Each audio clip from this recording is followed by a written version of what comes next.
To use all the functions of the PICO 2, you need a central venous catheter, the CVOX probe, and the PICO catheter.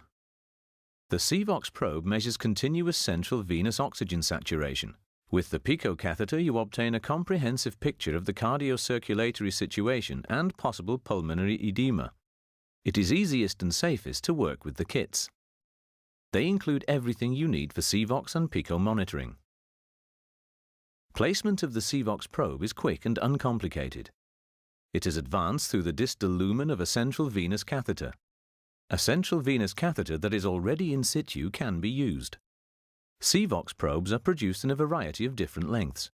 Prior to introduction, the correct length of the CVOX probe must be determined. It is important that the tip of the probe projects 2.5 centimeters beyond the end of the CVC. The first step is to read off the length of the CVC, for example 20 centimeters. The second step is to add the distance from the last length mark to the Luer lock of the distal lumen. In the example, this is 13.5 centimeters.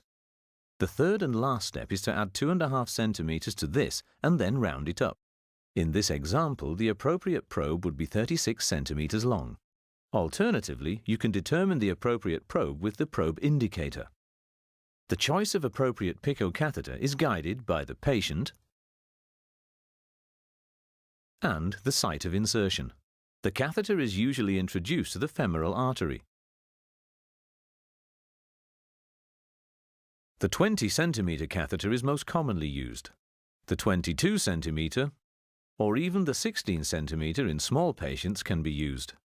You can also insert the PICO catheter in the auxiliary or brachial artery. Catheters with a length of 7 or 8 centimeters are suitable for the auxiliary artery. You can also insert in the brachial artery at the elbow, and the appropriate catheter is 22 centimeters long.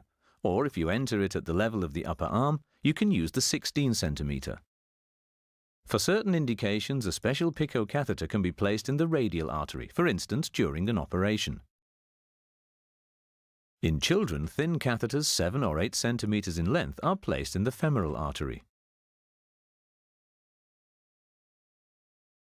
As with all arterial catheters, it is important that you monitor the peripheral circulation while it is in situ. You'll find more information at www.pico2.com.